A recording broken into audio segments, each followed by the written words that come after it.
കണ്ണഞ്ചേരി ശ്രീ മഹാഗണപതി ക്ഷേത്രത്തിൽ ശ്രീമദ് ഭാഗവത സപ്താഹ ചടങ്ങുകൾ പുരോഗമിക്കുന്നു. രൂപേഷ് ആർ മാരാർ പോലൂരാണ് യജ്ഞാചാര്യൻ. മെയ് 19-ന് സപ്താഹ ചടങ്ങുകൾ സമാപിക്കും. ഹൈന്ദവ ഗ്രന്ഥങ്ങളിൽ പ്രമുഖമായ ശ്രീ മഹാഭാഗവതം 7 ദിവസങ്ങൾ കൊണ്ട് പാരായണം ചെയ്ത് തീർത്ത് സമർപ്പിക്കുന്ന യജ്ഞമാണ് ഭാഗവത സപ്താഹ യജ്ഞം. വർത്തമാനകാലത്തിന്റെ എല്ലാ ശാപങ്ങളുടെയും പരിഹാരത്തിന് വേണ്ടിയാണ് സപ്താഹം നടത്തുന്നത് എന്ന് കരുതപ്പെടുന്നു. എല്ലാ ദുഃഖങ്ങളെയും നശിപ്പിച്ച് മനസ്സിനെയും ശരീരത്തെയും പരിശുദ്ധമാക്കാൻ ഭാഗവത പാരായണ ശ്രവണം സഹായിക്കുമെന്നും വിശ്വസിക്കപ്പെടുന്നു. കണ്ണഞ്ചേരി ശ്രീ മഹാഗണപതി ക്ഷേത്രത്തിൽ പ്രതിഷ്ഠാദിന ആഘോഷങ്ങൾക്ക് മുന്നോടിയായാണ് സപ്താഹം നടക്കുന്നത്. രൂപേഷ് ആർ മാരാരാണ് യജ്ഞാചാര്യൻ. നമ്മൾ യജ്ഞശാലയിൽ ഭാഗവത പാരായണത്തിൻ്റെയും പ്രഭാഷണത്തിൻ്റെയും ഒക്കെ കൂടെ നിങ്ങളുടെ നാമജപം മാത്രമാണ് ഉയർന്നു കേൾക്കുന്നത്. അതിനപ്പുറത്തേക്ക് മറ്റൊരു ശബ്ദം ഉയർന്ന് കേൾക്കാൻ പാടില്ല എന്ന് ഭഗവാൻ തന്നെ പറയണ നിയമമാണ്, നമ്മളാരും പറയണതല്ല.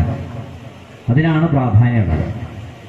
അപ്പോൾ അതേപോലെ തന്നെ വളരെ ചൈതന്യവത്തായിട്ട് ഈ 7 ദിവസത്തെ പരമ ചൈതന്യത്തോടു കൂടിയുള്ള പരിപൂർണ പൂജകൾ ഏറ്റുകൊണ്ടിരിക്കുന്ന ആ വിഗ്രഹത്തിന് അതിൻ്റെതായിട്ടൊരു ചൈതന്യമുണ്ട്.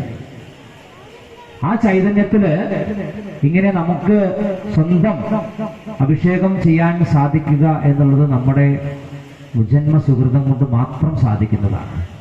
അവനവന് വേണ്ടിയിട്ട് മാത്രമല്ല, നമ്മളൊരു ഭഗവാന്റെ മുന്നിൽ നമ്മൾ ചെയ്യുന്ന കർമ്മങ്ങൾ എന്ന് പറഞ്ഞാൽ നമുക്ക് വേണ്ടിയിട്ട് മാത്രമുള്ളതല്ല, എല്ലാവർക്കും കൂടി വേണ്ടിയിട്ടുള്ളതാണ്. അത് ഓരോരുത്തരും ചെയ്യുമ്പോഴും അതിൻ്റെ ഒക്കെ ഫലം മറ്റുള്ളവർക്ക് കൂടി കിട്ടട്ടെ എന്ന പ്രാർത്ഥനയോട് കൂടിയിട്ടാണ് ഇവിടെ ഭഗവത് പൂജകൾ മുഴുവൻ നടക്കുന്നത്. കാരാട്ട്, അണലക്കാട്ട് നാരായണൻ നമ്പൂതിരി, പയ്യന്നൂർ, സരോജിനി ശ്രീനിവാസൻ കോഴിക്കോട് എന്നിവരാണ് സഹ ആചാര്യന്മാർ.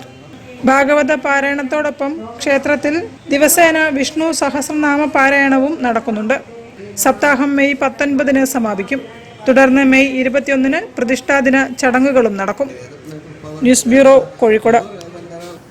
My business my future mega business conclave May 21-നും 22-നും കാലിക്കറ്റ് ട്രേഡ്